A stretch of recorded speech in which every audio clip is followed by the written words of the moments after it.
ओम शांति। मेरा बाबा प्यारा बाबा मीठा बाबा। गीत चल रहा था, देश नु चलो। कहाँ चलो? देश की ओर चलो, देश के लिए चलो। वैसे ये गीत देशभक्ति से उत्प्रेरित है, कर्मों की सारी गति को जानते हुए भी कि हर एक आत्मा का कर्मों का हिसाब किताब है। हर एक आत्मा कर्मों के प्रमाण ही एक दूसरे को दुख या सुख देती है। सृष्टि के ड्रामा के आदि मध्य अंत को हम जानते हैं, उसके बाद भी हम सभी आत्माओं का दिल से सम्मान करते हैं, दिल से सत्कार करते हैं और उन सबको दुआएं देते हैं जिन्होंने देश की आज़ादी के लिए अपने प्राण गंवाए और गंवा रहे हैं। आज भी अनेक लोग बिना ये सोचे कि परिवार का क्या होगा देश के लिए लड़ते हैं, फौजी बन करके, और अनेक परीक्षाओं से भरे जीवनों को सामना करते हुए वो पार करते हैं समस्याओं को और देश के लिए अपने प्राण गंवाते हैं। अनेक। मनोज पांडे की कहानी आपको पता हो, बहुत कम उम्र का लड़का था वो, बहुत कम उम्र का, और उसने अनेक गोलियां लगने के बाद भी लड़ाई जारी रखी और अंत में उसने कारगिल युद्ध के समय विजय दिलाने में अपनी बहुत ही महत्वपूर्ण भूमिका दिलाई थी। तभी लास्ट में हम सभी उन सभी शहीदों के नाम से श्रद्धांजलि देंगे। फिर आज का विषय हमारा जो है उस विषय की ओर चलते हैं।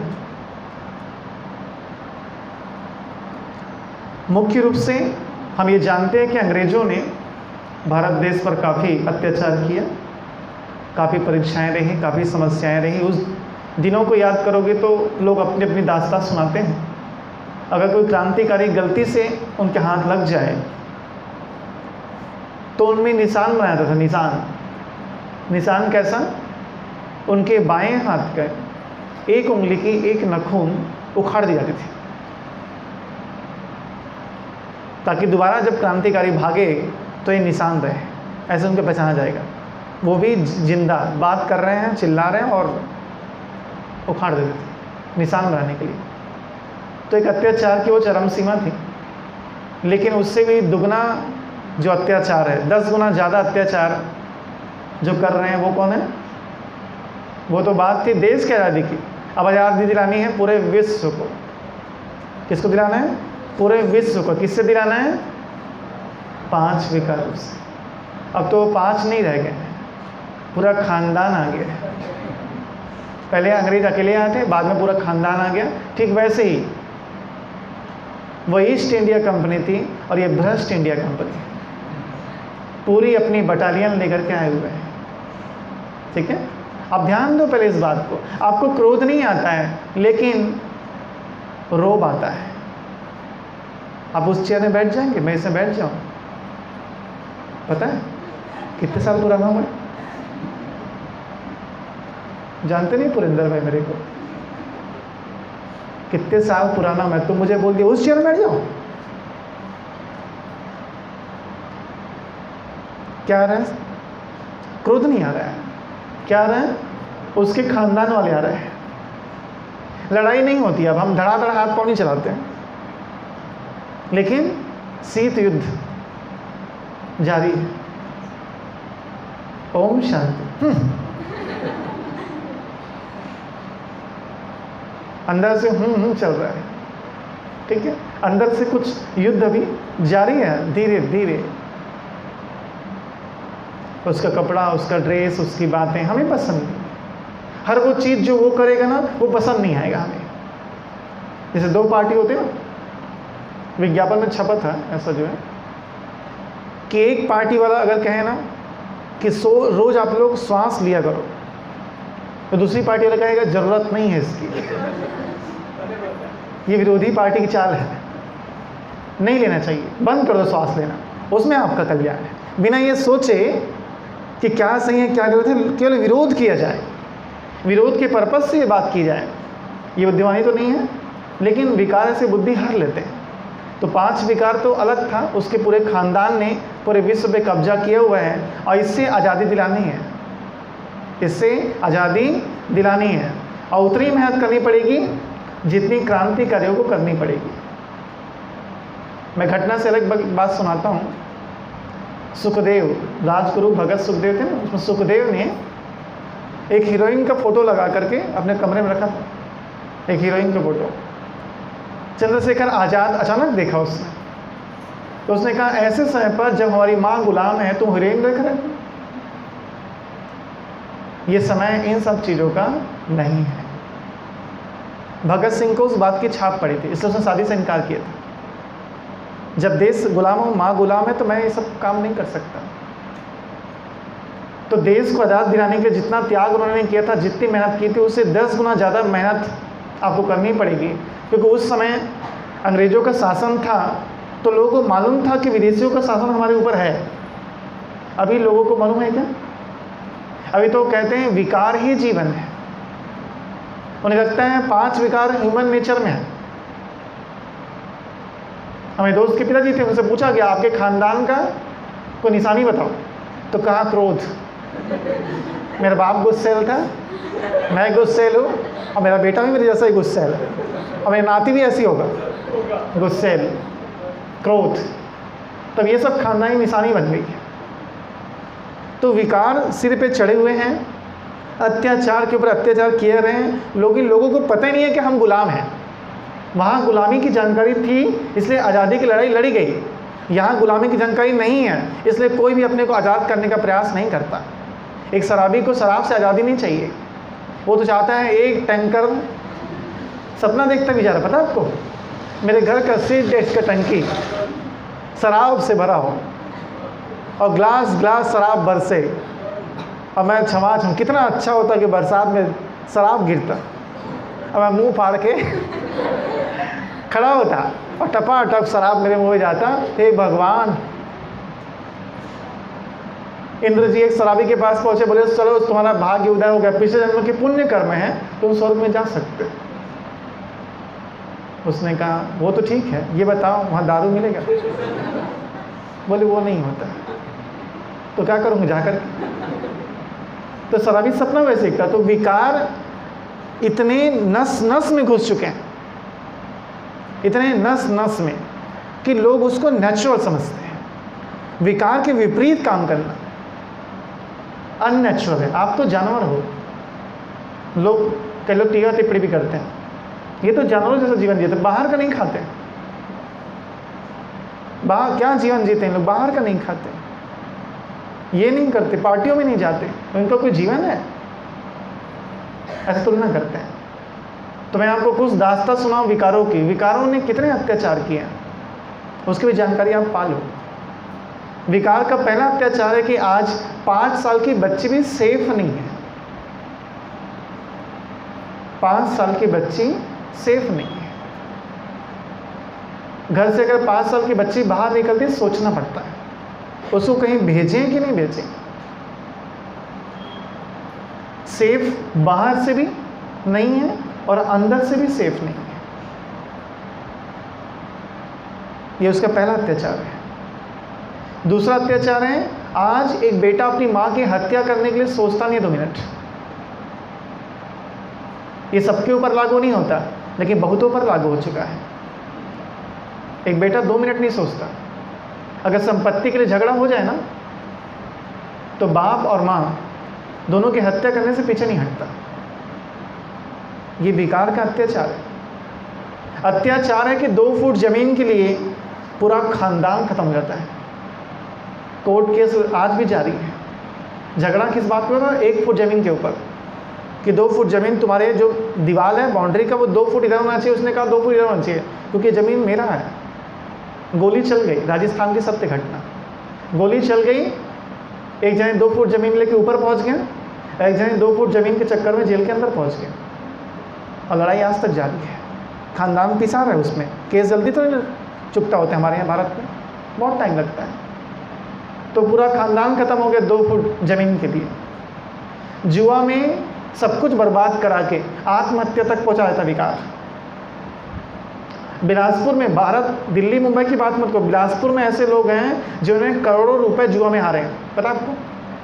करोड़ों रुपए दिवाली के दिन। प्रॉपर्टी पूरी गंवा करके, और अंत में घर कैसे जाएं?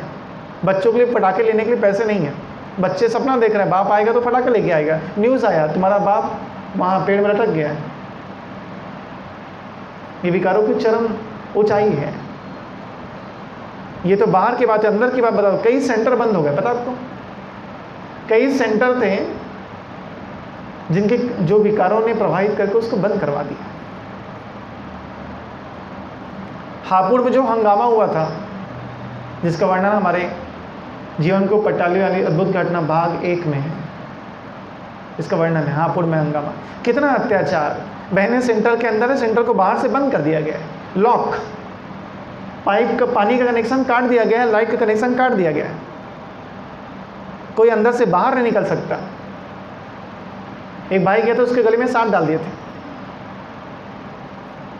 एक भाई को कुएं में लटकाया गया था, पैर में रस्सी बांध के उल्टा वो कुएं में लटका है। बोल तू शादी करेगा कि नहीं करेगा? हाँ बोलेगा तो बाहर निकलेंगे, नहीं बोलेगा डुबो देंगे। तो बोला डुबो दे, मैं तो ऐसे प्यार सागर में डूबा हूँ। वो भी थोड़ा महावीर था, ऐसा करे। तो इतने सेंटर तक बंद करा देते हैं। ये विकारों के अत्याचार हैं, तो डेफिनेटली इस विकार को हमें ख़त्म करना चाहिए। हमें इसके खिलाफ भी क्या करने पड़ेंगे? क्रांति लानी पड़ेगी। अगर मैं इस टॉपिक पे चर्चा करूँ तो पूरा दिन तो इसी पे निकल जाएगा। तो अत्याचार आप लिखना, इस पे चिंतन करना, विकारों ने कौन कौन से अत्याचार किए हैं, चिंतन करना इसके ऊपर। आपको दिखाई देगा बहुत अत्याचार किए, बहुत तरह तरह के। तो हमें इस अत्याचार को मिटाने के लिए आंदोलन करना पड़ेगा। करना है कि नहीं करना है? करना है कि नहीं करना है? बोलो ज़रा जोर से, मैं महावीर हूँ, मैं महावीर हूँ, मैं मास्टर सर्वशक्तिवान हूँ, मैं पूरी दुनिया को विकारों से मुक्त करूँगा, पूरे विश्व को विकारों से मुक्त करूँगा, स्वतंत्रता दिलाऊँगा। ठीक है, शुरुआत कहाँ से होगी? Charity begins at home. तो हमें भी कुछ कुछ आंदोलन करने हैं। उस समय बहुत सारे आंदोलन हुए थे, हमें भी अभी कुछ कुछ आंदोलन करने हैं ताकि हमारा ये विश्व विकारों से मुक्त हो जाए। सबसे पहला आंदोलन हमें करना है असहयोग आंदोलन। कौन सा आंदोलन करना है? असहयोग आंदोलन। अंग्रेजों के समय में इस आंदोलन को गांधी जी ने कराया था। असहयोग आंदोलन का सब्जेक्ट था आपको ब्रिटिश गवर्नमेंट को किसी प्रकार का सहयोग नहीं देना है। जो ब्रिटिश गवर्नमेंट की नौकरी में है वो छोड़ दो, जो विदेशी कपड़े पहनते हैं जला दो, विदेशी कोई सामान नहीं खरीदना है। ऐसे था, आपको नौकरी नहीं छोड़नी है, आप चिंता न करें, आपको नौकरी नहीं छोड़नी है। आपको क्या क्या करना है, आप ये देखो कौन कौन से रास्ते हैं जहाँ से माया को सहयोग मिलता है। आप सबको पता है। एग्जाम्पल मैं आपको दे रहा हूँ। पहला आपको आंदोलन करना है इसी के अंदर, असहयोग में। पहला आपको लेना है चैप्टर, इसमें अपनी इच्छा और आवश्यकता, इसके बीच में अंतर करना सीखें, सूक्ष्म परखें। इसका सफ़ेद ड्रेस अच्छा वाला है, वेलवेट का है, ज़्यादा चमक रहा है, मेरा कम चमक रहा है, तो मेरे को भी ऐसी सफ़ेद ड्रेस लेना है। 6 तो है लेकिन फिर भी लेना है। ये आवश्यकता है कि इच्छा है? इच्छा है। पकड़ो इस बात को। अगर मेरी रिक्वायरमेंट नहीं है, अगर मुझे कार की रिक्वायरमेंट नहीं है तो कार के पीछे मत भागो, कार के पीछे मत भागो। रिक्वायरमेंट को पकड़ो, आवश्यकता को पकड़ो। जितनी आवश्यकता है वो पाना है, बाकी इच्छाओं को कंट्रोल करते चलना है। एक विद्वान ट्रेन में सफ़र कर रहे हैं, एक लेडीज सामने में बैठी है, उसके बाल में गजरा लगा है। माताएं बुरा नहीं मानना, उसके बाल में गजरा लगा है। भाई लोग तो लगा नहीं सकते, हमारे बाल छोटे छोटे होते हैं। उस विद्वान ने प्रश्न पूछा, ये गजरा आपको दिखता है?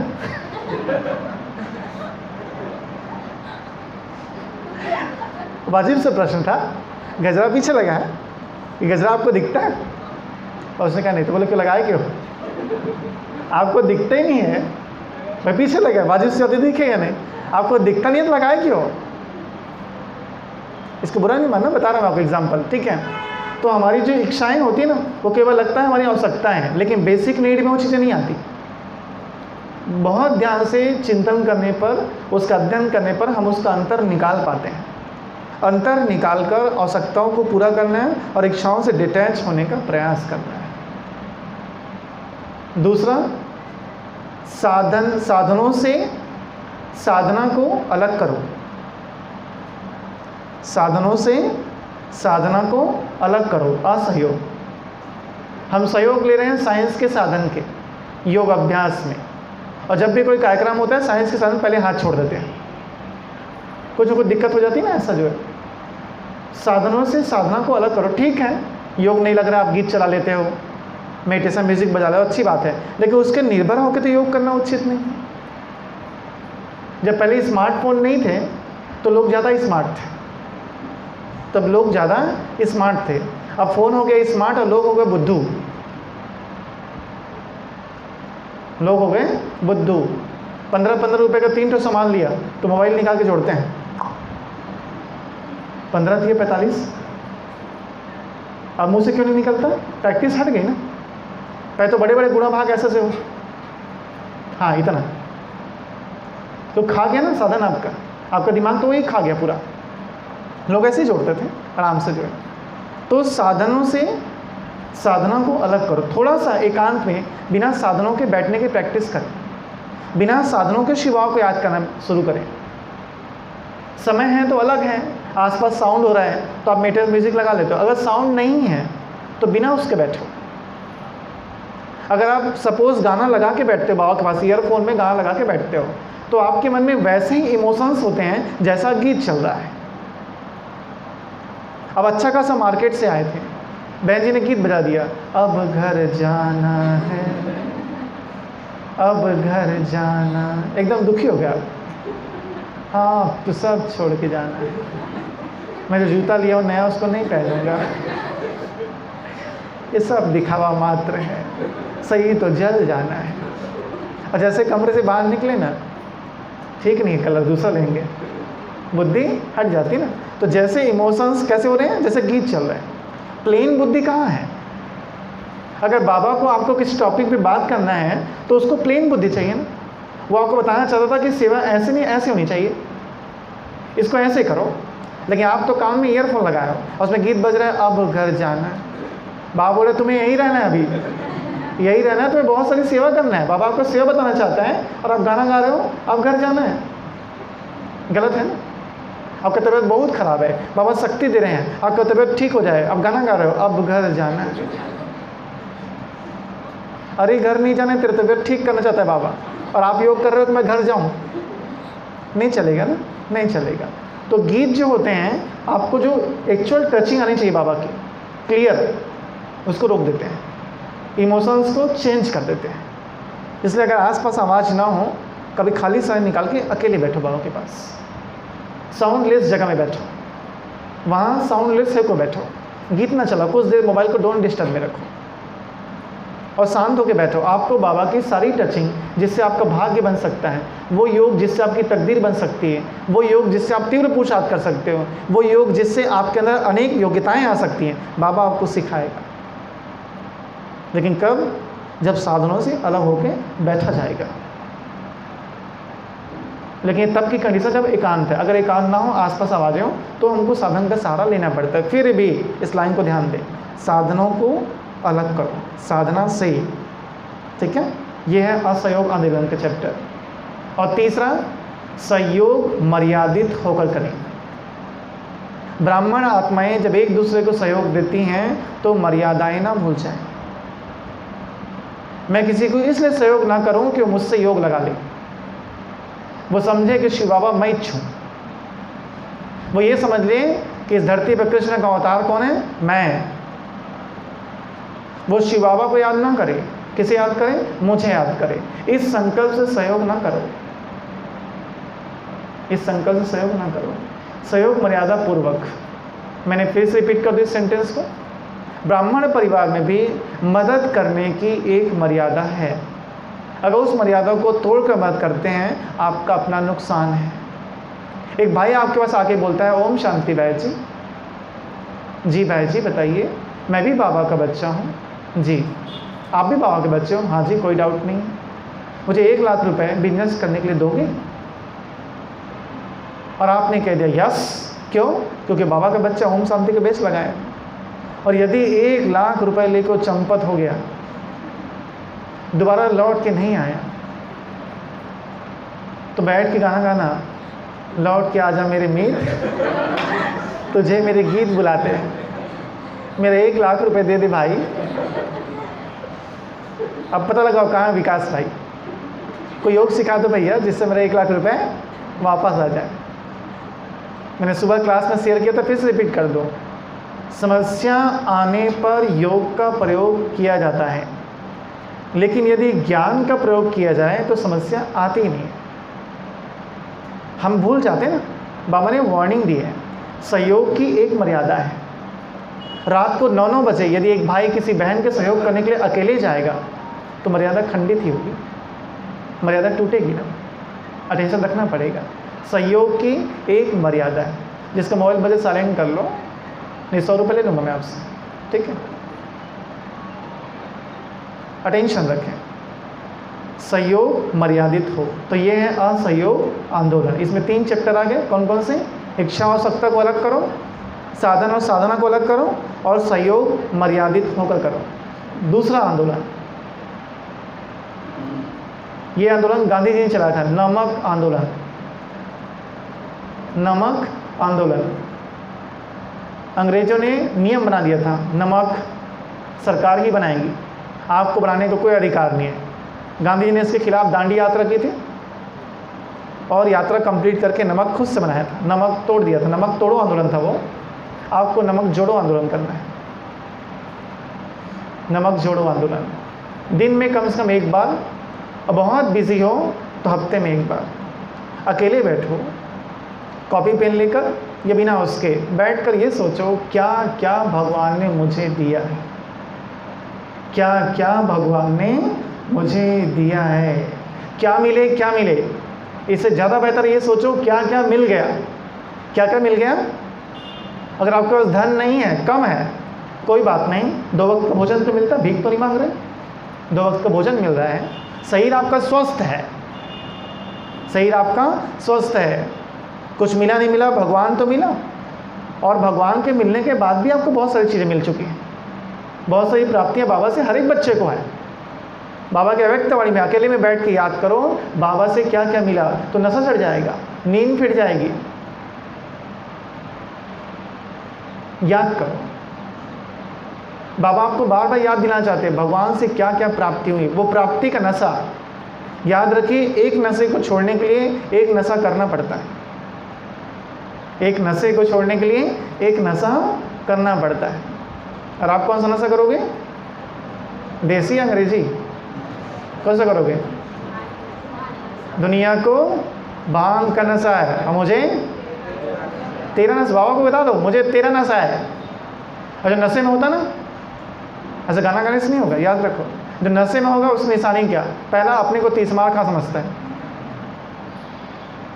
एक दारू पी के बैठा है व्यक्ति बस में, कंडक्टर बोलता है टिकट, बोलता है तू मेरे को जानता है, तेरा बस बंद करा दूंगा मैं, भले वो 2 कौड़ी का होगा।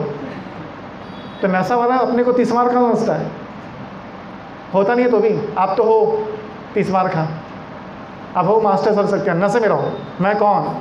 दूसरा, नशे वाले को दूसरे की बात का फर्क ही नहीं पड़ता, लोग उसके बाद हंसते रहते हैं, लोग समझते हैं बड़ा अच्छा कर रहा हूँ मैं। रोड में लेटा है, धरती मेरी माता पिता आसमां गाना गा रहा है, हम लोग लगता है कैसा इंसान है ये, रोड में सो गया। उसको कहते हैं पूरी धरती मेरी माँ है, उसकी गोद में मैं अतिंद्रिय सुख में लेटा हूँ, उसको कोई फर्क नहीं पड़ता। वहाँ कुत्ता सोया है, वहाँ वो सोया है, हम सब धरती के प्राणी एक बराबर है, एक बराबर है। नशे वाले को किसी की बात का फर्क नहीं पड़ता। यदि आप नशे में हो बाबा के, तो लोगों की बातों का फर्क आपके ऊपर नहीं पड़ता। आपको धरती पे नहीं सोना है, कुत्ते के साथ में नहीं सोना है, ठीक है। लेकिन आप देखो, यदि किसी की बातों का प्रभाव मुझ पर पड़ रहा है, आपने कोई सेवा की, किसी ने कह दी इतनी बेकार, आती नहीं सेवा क्यों करते हो? अंदर घुस गया ना, नशा नहीं है। नशा होगा तो बोलने वाला बोलते रहें, हम करते रहेंगे। आपको बता दूं, मैंने पहली किताब छपवाई थी मनौदा की पाठशाला। उस किताब को रोकने के बहुत प्रयास किए गए थे, बहुत प्रयास। वो किताब छपे नहीं। किताब एक छप गई, दूसरी छप गई, तीसरी छप गई, 5-6 किताब छप गई। रोकने वाले रुक गए और हम लिखते रह गए। क्या करूँगा मैं लोगों की बात सुन करके? उसे सेवाएं हो रही, वो किताब कहाँ पहुँच गई, बहुत सारी सेवाएं हो गई। मुझे उससे बहुत दुआएं मिली, आत्माओं को मदद मिली, मुझे दुआएं मिली, वो पुरुषार्थ में सहयोगी बने। तो नशा वाला लोगों की बात सुनकर रुकता नहीं है।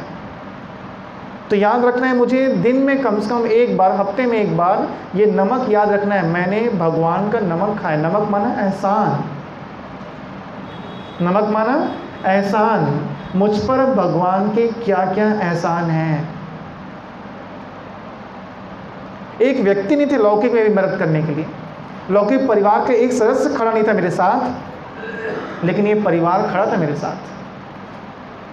मैं अपना अनुभव सुना रहा हूँ आपको। ये परिवार खड़ा था मेरे साथ, तो मैं इस परिवार के लिए अपना जीवन दूंगा कि नहीं दूंगा? दूंगा ना, 100% दूंगा। ये नमक है। तो भगवान का एहसान ही मेरे ऊपर नमक है, वो नमक मैंने खाया है, उसका हक मुझे अदा करना है, मुझे उसका रिटर्न देना है। तो नमक का आंदोलन बार बार दिन में याद करो कि भगवान ने मेरे लिए क्या क्या किया है। तीसरा आंदोलन, चिपको आंदोलन। कौन सा आंदोलन करना है? चिपको आंदोलन। ठीक है, चिपको आंदोलन एक्चुअल में क्रांति के आंदोलन में नहीं था। ये चिपको आंदोलन पर्यावरण को बचाने के लिए किया गया था। पेड़ कटाई के लिए लोग चिपक जाते थे कि पेड़ ना काटा जाए, ठीक है। लेकिन आपको चिपको आंदोलन करना है। चिपको आंदोलन के 2 अर्थ हैं यहाँ। एक, माया के उन सूक्ष्म रूप को चेक करो जो आपसे बहुत गहराई से चिपके हुए हैं, बहुत गहराई से, जिसको लगता ही नहीं है माया है, ऐसा लगता है कि ये तो मेरे जीवन का हिस्सा है, अगर मैं ये ना करूं तो मैं मर जाऊंगा। एग्जाम्पल मैं आपको देता हूं। क्रोध करते हो, पता चलता है कि माया है। मन में गंदे संकल्प आते हैं, पता चलता है कि माया है। लेकिन दिन में 4 घंटे सो के काट देते हो, पता चलता है माया है। ये तो बॉडी रिक्वायरमेंट। ज़्यादा सोना, आलस्य में रहना, और बहनों के 2 फेवरेट टॉपिक होते हैं, एक रोना और एक सोना। हर बात पे रोना आ जाता है और नींद तो उनका। आधा घंटे सोया करो ना, इतने में क्या होगा हम लोग का? इतने में हमारा क्या होगा? कुछ नहीं हो सकता इतने में। तो आधा घंटा अत्याचार है हमारे ऊपर। दिन में अगर मैं 4 घंटे सो के काट दूंगा, 2-2 घंटे सो के काट दूंगा, तो पुरुषार्थ तो करूँगा। आपकी बॉडी रिक्वायरमेंट के हिसाब से, साइंस के हिसाब से, भोजन करने के बाद दोपहर में आपके शरीर को 25 मिनट 30 मिनट की नींद चाहिए। मैं आपके लिए एक्सटेंड करके 45 मिनट कर देता हूँ। 45 मिनट आप गहरी नींद सो सकते हैं। कंडीशन ये है, शवासन में सोइए या बाएं करवट लेके सोइए, आराम से मन को शांत करते हुए। आपकी नींद बहुत अच्छी कंप्लीट होगी और दिन भर ताजगी रहेगी, शक्ति आएगी। जैसे यहाँ भी कुछ लोग सो रहे हैं, ऐसे सोओगे नहीं आप, अटेंशन रहेगा आपका, ठीक है, अटेंशन रहेगा। तो ध्यान देना है, ये माया चिपका हुआ है। तो देखो कौन कौन सी माया चिपकी हुई है। जैसे एटीट्यूड, हमने कुछ एटीट्यूड बना के रखा है। मेरे सामने कोई झूठ बोले ना, मुझे बहुत गुस्सा आता है। वो झूठ बोल के विकर्म कर रहा है और आप गुस्सा करके विकर्म कर रहे हो। मैं किसी को डांटूं और वो हंसे तो गुस्सा और बढ़ता है। ये जो एटीट्यूड है, ये आपका है क्या? ये आपका है? आपके बाप का है? शिव बाबा का है क्या ऐसा एटीट्यूड? आप कितनी गलती करके दांत दिखा के सामने खड़े होते बाबा के, बाबा हो गया, उठे सुबह 5:15, गुड मॉर्निंग बाबा, आज नहीं हो पाया। बाबा क्या बोलते हैं? गुस्सा था बाबा को? कोई बात नहीं, आगे ठीक करो, मुरली क्लास में जाओ कम से कम। कुछ नहीं बोलता बाबा। तो ये जो एटीट्यूड कुछ हमने जोड़ रखे हैं अपने जीवन में, मुझे ऐसा करने पे गुस्सा आता है, मुझे ये चीज़ पसंद नहीं है, मुझे वो चीज़ पसंद नहीं है। हमेशा ध्यान रखो, जो तुमको पसंद वही बात करेंगे। जो बाबा ने कह दिया, जो बाबा को पसंद है, यदि इस हॉल में बैठा हुआ हर एक बच्चा भगवान को पसंद है तो मुझे भी पसंद आना चाहिए। आपके 2 पैसे की बुद्धि से किसी योग्यता को मत नापो। आज कोई सेवा कर पा रहा है, कोई नहीं कर पा रहा है, कोई किसी कारण सेंटर रेगुलर आ पा रहा है, नहीं आ पा रहा है, इसका मतलब ये नहीं कि बुरा हो गया वो। इसका मतलब ये नहीं कि बुरा हो, कल उसने सेवा की थी बहुत, आज किसी कारण से नहीं कर पा रहा है, तो उसको नापसंद कर दो, उसको रिजेक्ट कर दो, उसकी गलतियां गिना दो। क्या बाबा को अच्छा लगेगा? बाबा को अच्छा लगेगा? अभी बाबा के व्यक्त मूल्य चले थे, शिवनारायण भट्टी चल रही थी। बच्चों और प्यार, बच्चों का प्यार और बाबा के प्यार के बीच का बैलेंस रखो। जितना प्यार बाबा से है उतना प्यार बाबा के बच्चों से भी रखो। वो जैसे भी हैं, जो भी हैं, भगवान को प्रिय हैं, तो मुझे भी प्रिय होने चाहिए। अब वो प्रिय इसलिए नहीं लग रहे हैं क्योंकि मेरी बुद्धि में मायावी बुद्धि मिक्स हो गई है, मिक्स हो गई है। 2 लोग आपस में लड़ते हैं, वो आके मुझे बताते हैं वो व्यक्ति बुरा है। अब जब वो दूसरा व्यक्ति मेरे पास काउंसलिंग के लिए आता है और मैं पहले एटीट्यूड बना लूँ अपनी बुद्धि में, चश्मा लगा लूँ, ये व्यक्ति बुरा है, उसकी बात को सुनो, तो उसकी हर बात मुझे नौटंकी लगेगी, उसकी हर बात मुझे गलत लगेगी। लेकिन उन दोनों का आपस में हिसाब किताब था, मैंने नेगेटिव सोच के अपना जोड़ लिया। मैं क्यों बुरा सोच रहा? तो चिपकी हुई माया को, जो चिपकी हुई माया जिसको मैं सोचता हूँ शायद मेरा नेचर है, शायद मेरा स्वभाव है, मैं राइट हूँ, ढूंढना है और चिपकी हुई माया को निकालना। यह है चिपको आंदोलन, पहला। दूसरा, चिपके रहो किससे? बाबा छत्तीसगढ़ी बोलते हैं, सुना कभी? ऐसे बाबा के साथ चटक जाना चाहिए। छत्तीसगढ़ी बोलते बाबा, ये हमारी छत्तीसगढ़ी लैंग्वेज है। ऐसे बाबा के साथ तो चटक जाना चाहिए। चटक जाओ, चटक जाओ, कंबाइंड हो जाओ। दिन में बार बार प्रैक्टिस करो, भूल जाओ फिर याद करो। अभी जब सेंटर खुला ना, उसके 3-4 दिन यहाँ किन्नर भाई बने आते हैं। अब भाई बोलो, बहन बोलो, सब आए थे। उन्हें बताया हम लोग देवी हैं। वो अपने आप को शिव शक्ति अर्धनारीश्वर का अवतार मानते हैं। पता है आपको? जान लो, अपने को अर्धनारीश्वर कहते हैं। पार्वती और शिव हमारे में कंबाइंड है। मैंने कहा हाँ मैं जानता हूँ, आप शिव और शक्ति के कंबाइंड रूप हो। बहुत रिगार्ड पूर्वक हमने उनसे बात किया, सम्मान देके, नारियल देके सम्मान किया। वो यहाँ से प्रस्थान किया, पैसा मांग रहे थे, नारियल देके सम्मान करके प्रस्थान किया। भोजन का निमंत्रण दिया, जब भी आना चाहे आइएगा, भरपेट भोजन करिएगा। तो कंबाइंड स्वरूप का अभ्यास करना है। जब भी बुद्धि खिसक जाए, बाबा दूर हो जाए, फिर से आवाहन करो। ऐसे नहीं बाबा कंबाइंड है, भूल गए थे ना, फिर बाबा का आवाहन करो, फिर कंबाइंड हो जाओ, भूले फिर आवाहन करो, कंबाइंड करो। प्रैक्टिस करते करते करते करते आप कंबाइंड स्वरूप में स्थित हो जाओगे। यह है चिपको आंदोलन। और जो बाबा से चिपका है ना, माया उससे नहीं चिपकती है। माया सबसे वफादार बच्ची है बाबा की। वो उसी को मारती है जो बाबा को भूलता है। ठीक है? किसको मारती है? जो बाबा को भूलता है। जो बाबा को याद करेगा उसको क्यों मारेगी माया? जो नौटंकी कर रहा है योग का, माया उसको मारती है। जो नौटंकी कर रहा है ब्रह्मा कुमार होने का, उसको मारती है। सच्चे ब्रह्मा कुमारी से उसको कोई तकलीफ नहीं है। वो तो खुद विदाई पार्टी चाहती है। बाबा बोलते मुरली में, आप खींच के ले आते हो। तो आंदोलन करना है मुझे कौन सा? चिपको आंदोलन। चौथा आंदोलन है जो देश की आज़ादी में बहुत महत्वपूर्ण था, आज़ाद हिंद फौज की स्थापना। क्या करना है हमें? आज़ाद विश्व फौज की स्थापना करेंगे हम। आज़ाद विश्व फौज की स्थापना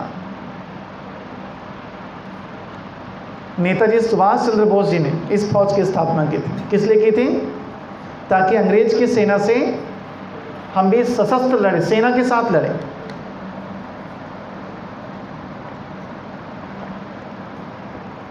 इससे पहले क्रांतिकारी एक एक होकर लड़ते थे, सिंगल लड़ते थे, चुप चुप के लड़ते थे। उन्हें सेना बनाई कि सीधा आर्मी युद्ध होगा, फौज स्थापित किया। आपको भी फौज स्थापित करना है। फौज किस प्रकार का होगा समझ लीजिए। आपकी फौज में कुछ सेना होंगी। पहली सेना है आपकी एक्यूरेट दिनचर्या। पहली सेना कौन सा है? पहला फौजी कौन सा है उसका? एक्यूरेट दिनचर्या। सबसे पहले अपनी दिनचर्या को करेक्ट करें।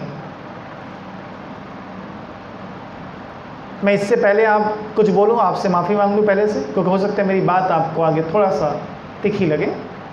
मैं हाथ जोड़ के क्षमा चाहता हूं यदि मेरी बात किसी को हर्ट करे। खुद से मुरली पढ़ना, सेंटर ना जाना ब्राह्मण आत्माओं के लिए खतरनाक है। ठीक है?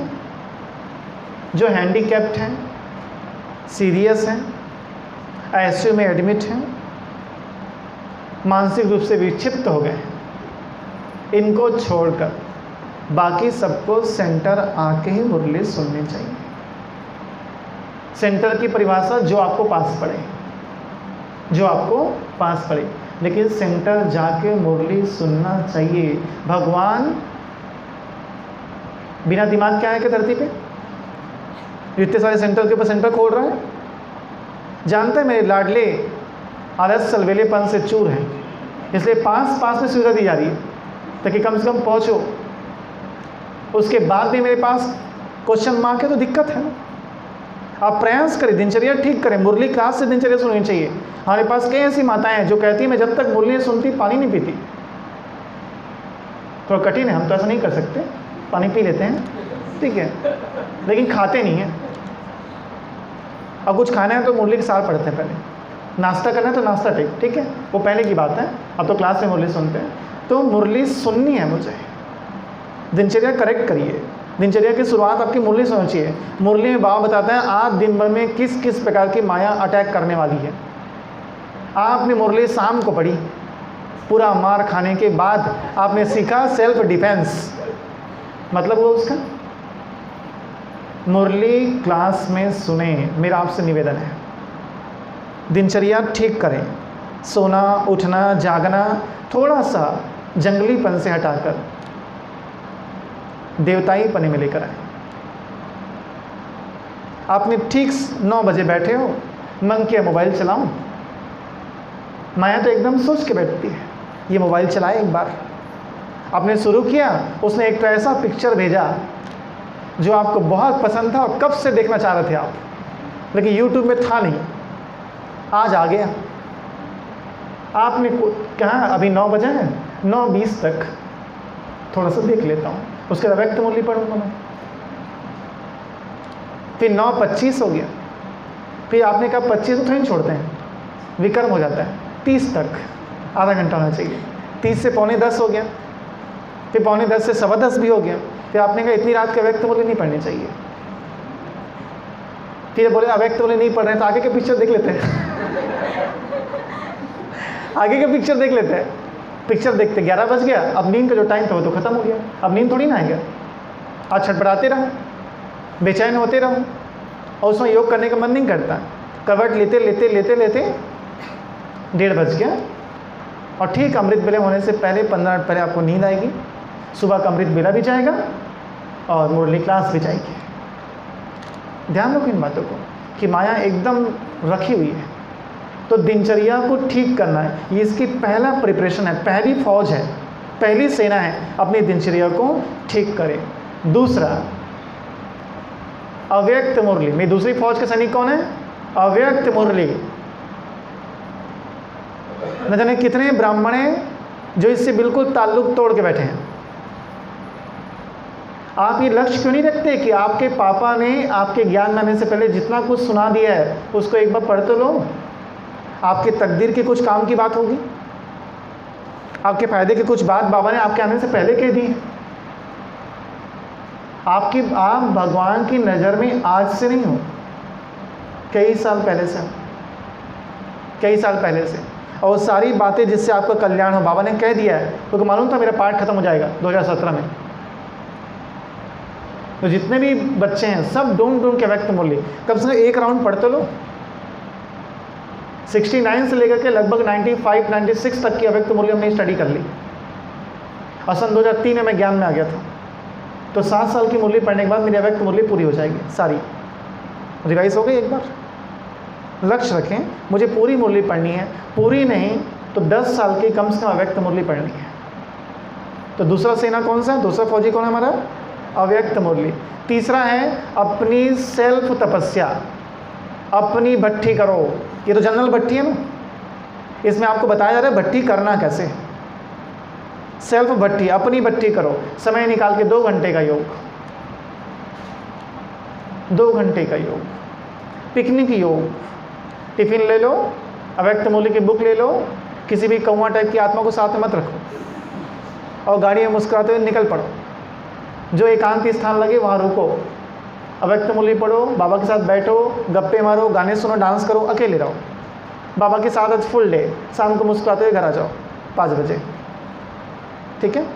अव्यक्त पिकनिक योग, हम बाबा के साथ में फुल डे, कुछ निकालें नए नए अपनी विधियाँ, बाबा के साथ रहें कुछ समय। भट्ठी, अपनी भट्ठी खुद करो, आपकी भट्ठी से आपका प्रोग्रेस होता है, क्योंकि आप जानते हो आपके अंदर क्या अच्छा और क्या बुरा है अच्छी तरह से। तो दूसरा हमारा फौजी कौन सा हो गया, तीसरी फौजी कौन सा, अपनी तपस्या। चौथा है मौन और मनन, मौन और मनन। जिनको अच्छा योगी बनने का बहुत शौक है वो मौन के लिए समय निकालें। अगर हम एक दिन पूरा मौन नहीं रह सकते तो कम से कम 2-2 घंटे, 1-1 घंटे, 15-15 मिनट, मुझे एक दिन में 60 मिनट मौन रहना है, ऐसे निकाल लो। और जब समय मिले मौन रहो, और जब मौन रहोगे तो उसमें कोई ना कोई योग करना, कोई प्रयोग करना, मुरली किसी बात को याद करना। 5 पॉइंट लिखते हैं मुरली के, वो सेकेंड डे मुरली के कॉपी खोलते तो पढ़ लेते एक बार, बहन जी आज पूछ देगी, उससे कोई मतलब नहीं हुआ ना। एकांत पॉइंट को याद करो, मनन करो। तो मौन रहना, मनन करना, ये आपके अगले सैनिक है जो बहुत शक्ति देगा आपको। और लास्ट है संगठन। संगठन के बीच में कार्यक्रम में पार्टिसिपेट करना चाहिए। किस व्यक्ति से कौन सी चीज़ सीख लोगे, जो इन्हें क्लास कराने वाला है सब कुछ सिखा दे। आप बैठे हो, आपके बगल में कोई बैठा है, उससे कोई अच्छी चीज़ आपको मिल सकती है, उससे कोई चीज़ आप सीख सकते हो, कोई शिक्षा मिल सकती है, कोई गुण मिल सकते हैं, कोई योग्यता मिल सकती है। कोई कॉपी में कितने सुंदर से लिखता है मुरली को, आप सीख सकते हो। संगठन में आना, तो ये हमारे फौज की सेना है। कौन कौन सी सेना है, पहला अच्छी दिनचर्या, दूसरा अव्यक्त मुरली, तीसरा अपनी तपस्या खुद करें, चौथा, पांचवा संगठन।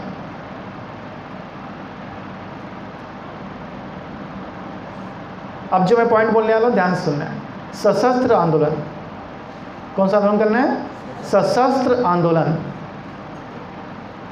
अगला आंदोलन है सशस्त्र आंदोलन।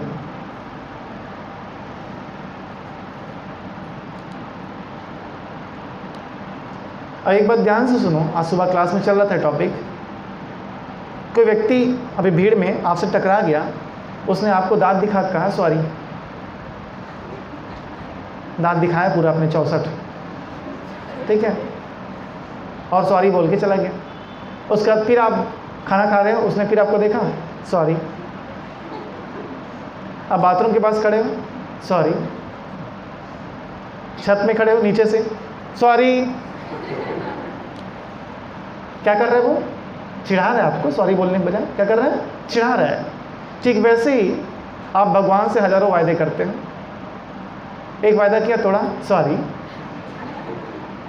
अमृत वेले मिस किया सॉरी, मुरली क्लास से गायब सॉरी, 18 जनवरी वायदा किया शिवरात्रि तक भूल गया सॉरी, इस शिवरात्रि वायदा किया वो शिवरात्रि को पता नहीं था सॉरी, अभी वायदा किया। हमारे एक बहन थी, उसने वायदा किया था कि मैं लड़ाई नहीं करूँगी अपने पति से, उसे फ़ोन करके बताया भैया आज मैं अपने पति को सोफ़ा में लिटा के बॉक्सिंग की, सोफ़ा में लिटा के बॉक्सिंग कर दिया आज मैं। बोले बहुत देर से सुन ली थी मैं, दोनों पढ़े लिखे एजुकेटेड हैं तो सहते नहीं एक दूसरे को, तो दे दिया दनादन अपने हस्बैंड को, हस्बैंड ने मारा उसने ही मारा, हिसाब किताब वहीं चुकता कर दिया बराबर बराबर। तो हम वायदे तोड़ तोड़ के सॉरी कर रहे हैं। थोड़ा सा रुको, इसमें आंदोलन चालू करो, सशस्त्र आंदोलन। हर गलती की सज़ा दी जाएगी, दूसरे को नहीं खुद को। अपने लिए कुछ सजाएं निर्धारित करें, अपनी गलती की कुछ सजाएं निर्धारित करें। बाबा कहता है मैं खाना खाते बैठता हूँ, बाबा को भूल जाता हूँ, खुद को चमाट लगाता हूँ। आप सजाएं निर्धारित करो। मैं आपको कुछ एग्जाम्पल दे देता हूँ, बाकी अपना बना लेना। ऐसा सजा मत देना कि आपके प्राण निकल जाए, सरल टाइप थोड़ा सा, ऐसी सजा जिससे आपको फ़ायदा मिले। सबसे पहले ध्यान रखो। जैसे एग्जाम्पल, आज मैं 5 घंटे सेंटर में रहकर यज्ञ सेवा करूँगा या करूँगी, ठीक है। आज मुझसे गलती हो गई ना, जो करना नहीं चाहिए था कर दिया, तो अब मैं सेंटर में रह करके आज जो है 5 घंटा क्या करूँगा, सेवा करूँगा, यज्ञ सेवा करूँगा। दूसरा, आज मैं 10 अव्यक्त मुरली पढ़ूँगा। 10 अव्यक्त मुरली मुझे आज पढ़नी है। सजा सहूलियत से मत निकालना, आज मैं 1 अव्यक्त मुरली पढ़ूँगा। सजा मतलब थोड़ा सा कष्ट होना चाहिए आपको, तब तो सजा होगा। सहूलियत से, आज मैं अमृत नहीं किया, 3 रसगुल्ला खाऊंगा। सजा कहाँ हुआ? आपका नुकसान पूरा कहाँ हुआ, भरपाई कहाँ हुआ उसका? आज मैं पूरा दिन मौन रहूँगा, सजा। आज मैं पूरा दिन, बहुत मुंह से गाली दे दी कल किसी को, आज फुल डे मौन और बाबा की याद। अगला, 100 आत्माओं को शिव संदेश दूंगा मैं। मेरे कारण किसी आत्मा का दिल दुखा है, 100 आत्माओं को शिव संदेश दूंगा मैं। पॉम्पलेट बांटूंगा गली गली जाके, लोग कहेंगे नहीं लेंगे, निकल यहाँ से। तब पता चलेगा दूसरों को बुरा बोलने का परिणाम क्या होता है, परिणाम क्या होता है, ठीक है। सजाएं दो खुद को, ऐसे अलौकिक सजाएं, लौकिक नहीं। तलवार मत चला लेना रस्सी लगा के, वो सजा नहीं। क्यों सी सजा? जिससे आपकी अलौकिक उन्नति हो। यह है सशस्त्र आंदोलन, सशस्त्र आंदोलन। सेकेंड लास्ट है दुनिया छोड़ो आंदोलन। कौन सा आंदोलन? उन्होंने कहा था भारत छोड़ो, अंग्रेजों भारत छोड़ो। आपको कौन सा आंदोलन चलाना है? दुनिया छोड़ो आंदोलन। जीवन को पलटाने वाली अद्भुत घटना भाग 2, उसमें बाबा के वर्णन है। बाबा ने अपना कारोबार समेटा। अब तक जिन चीज़ों में उलझते थे डिटैच किया, व्यर्थ से डिटैच किया, हर तरह से हटाते चले गए, दूसरों को सेवा सौंपते चले गए। हमें अपनी बुद्धि समेटते हुए चलनी है। अपना उलझाव, नया हिसाब किताब नहीं बनाना है। पुरानी बहुत है, नहीं ठीक हो रहा, नया हिसाब किताब नहीं बनाना है। खुद को समेटना सीखना है। आप ज़्यादा जानते हैं आपको कैसे समेटना है, अच्छे समझो उन बात को। जिम्मेदारियां पूरी करनी है, अपेक्षाएं कुछ नहीं रखनी, इसको बोलते हैं समेटना।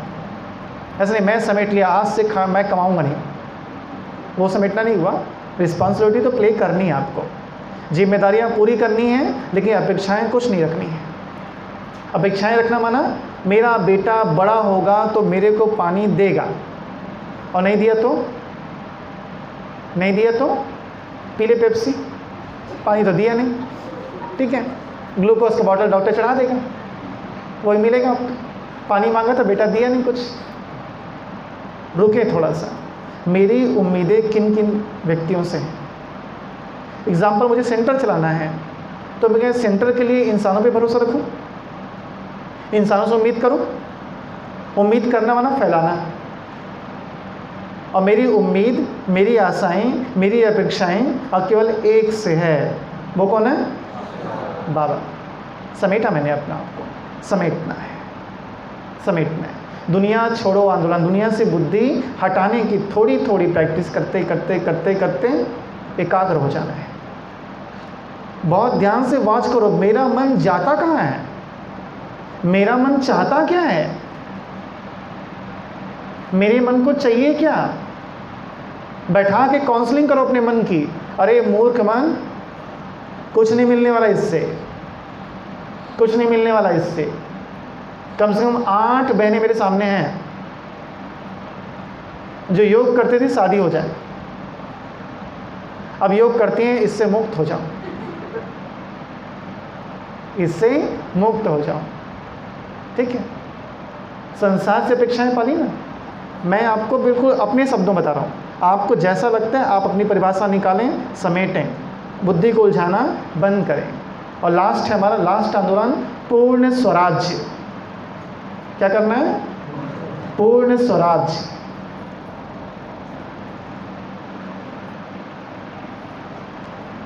एक नहीं, दो नहीं, तीन नहीं, 10 नहीं, सारे विकारों से खुद को मुक्त करना है। सारे विकारों से खुद को मुक्त करना है। जब तक मुक्त ना हो जाओ, कुछ नियम बनाओ अपने लिए, ये सब चीज़ें नहीं होंगी। जैसे मैं बीच में कुछ नियम बनाया था, अगर मेरा अमृत वेला बिगड़ा तो फुल डे मन तेरे को मोबाइल से मैं दूर कर दूंगा। उस दिन तुझे मोबाइल चाहे नहीं दूंगा मैं, उस दिन तू नेट नहीं चलाएगा बिल्कुल, अगर बिगड़ा तो। ठीक है, पकड़ो पकड़ो अच्छे से। तो धीरे धीरे नहीं, अब फोर्सफुली सारे विकारों को जीवन से गेट आउट करना है। पूर्ण स्वराज्य। किसी भी विकार का मेरे जीवन में कोई स्थान नहीं है। प्लान बनाते हुए चलें, प्रैक्टिस करें। अटेंशन और अलर्ट, 2 चौकीदार ले हैं। कौन कौन से? अटेंशन और अलर्ट। ये 2 चौकीदार बाबा ने कहा हमेशा खड़े रखो दरवाजे पर। तो ये 7 आंदोलन थे जिसके द्वारा हम पूरे विश्व को क्या करेंगे? क्या करेंगे? माया से मुक्त करेंगे। माया से मुक्त करेंगे। क्लास की समाप्ति होती है, मैं आपको माया की कुछ वर्तमान नीति शॉर्ट में बताता हूँ, एकदम एक एक लाइन में। माया की 4 नीतियाँ अभी लागू है, ब्राह्मण परिवार में भी और बाहर भी। पहली नीति है टाइम नहीं है। क्या दिया माया ने? बच्चे बड़े स्टाइल से बोलते हैं, आप सेंटर नहीं आते, टाइम नहीं है बहन जी, टाइम नहीं है। ये माया ने आपको सिखाया है। आपके बाप ने तो कहा है मेरे पास फुल टाइम है तुम्हारे लिए। दाई जानकी बोलते थे कभी नहीं कहना मेरे पास टाइम नहीं है, जो भी आना चाहे सब दादी से आके मिलो। ब्राह्मणी रोकती थी, रात को 12 बजे आ जाओ दाई से मिलने, दादी मना नहीं करते थे। सबके लिए टाइम मेरे पास, कभी नहीं कहना।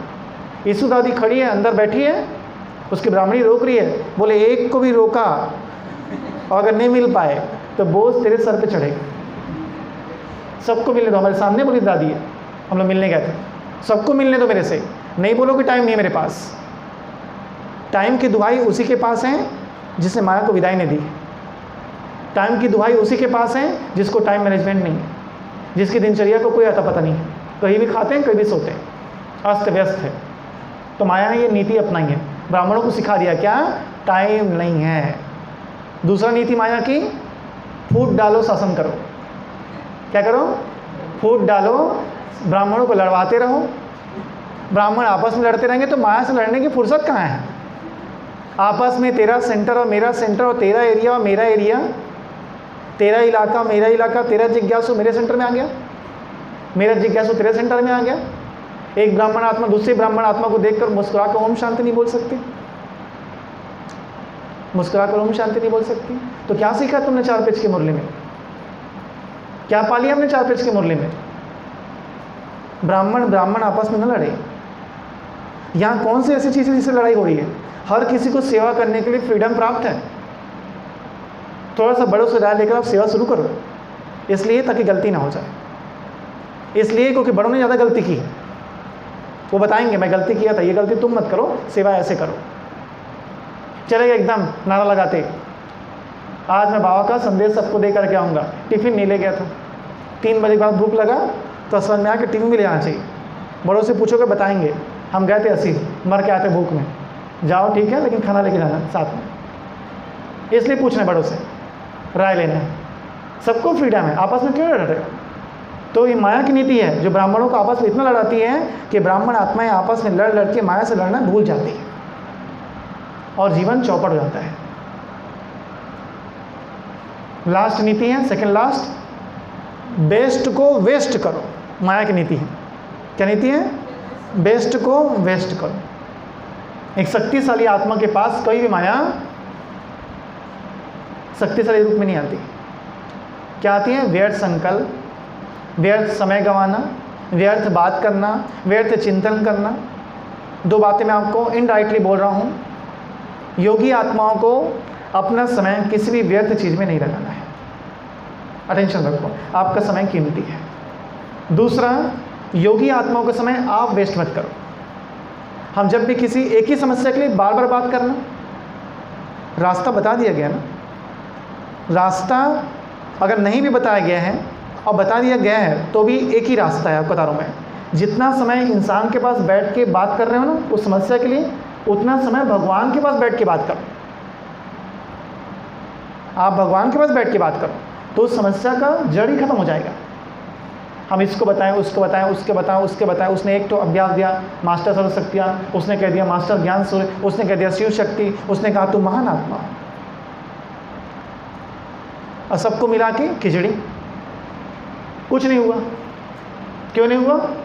एक सुनो, एक की सुनो और बाबा के पास समय लगा।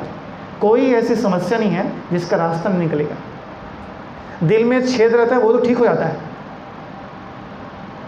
दिल में छेद है कि आप ब्राह्मण आत्माओं के थे, उनको ऑपरेशन करने के लिए आ गया, वो ठीक हो गया योग करके, तो आप ठीक नहीं होंगे? हो जाएगा। अपना समय बर्बाद नहीं करें। माया की नीति आपके कीमती समय को वेस्ट करना। और लास्ट अंतिम नीति है हड़प नीति। लॉर्ड डलहौजी की हड़प नीति थी, पता आपको? वैसे उसने नियम बनाया, माया ने हड़प नीति। पहले सबसे पहले हड़पती आपका अमृत बेला। क्या हड़पती है? अमृत बेला। उसके बाद मुरली क्लास, उसके बाद नुमासाम, ट्रैफिक कंट्रोल।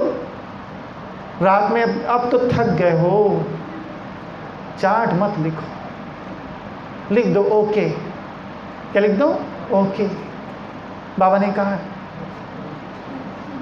कुछ दिन बाद बोलेगा ओके लिखने की क्या ज़रूरत है, बाबा तो सब जानते हैं, बाबा और तुम तो कंबाइंड रहते हो। अमृत वेला नहीं उठे, कोई बात नहीं, पूरा संगम युग अमृत वेला है। हड़प नीति। माया ज्ञान का प्रयोग करती है, आप नहीं करते। माया ज्ञान का प्रयोग कर करके अमृत बेला, मुरली क्लास, नुमासाम, ट्रैफिक कंट्रोल। भट्टी है, क्या जरूरत तेरे भट्टी में जाने की? तू चलता फिरता चैतन्य योगी है, तेरे से ज्वाला निकलती है पवित्रता की, तेरे से ज्वाला निकलती है पवित्रता की। संगठन में जाने की क्या जरूरत है? एक तुम और एक बाबा, तीसरे का जगह कहाँ है हमारे लिए? इससे भट्टी वट्टी सब बेकार है।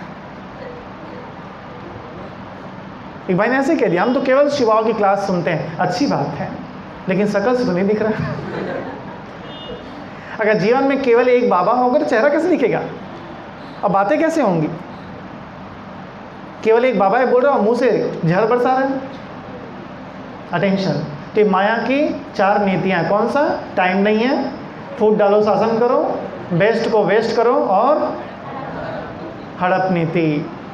तो ये कुछ नीति माया की, और ये कुछ आंदोलन है जो हम सबको करने हैं विश्व को आज़ाद कराने के लिए माया से। ठीक है, तो हम सभी कह दें अच्छे से माया को। क्या कहना है?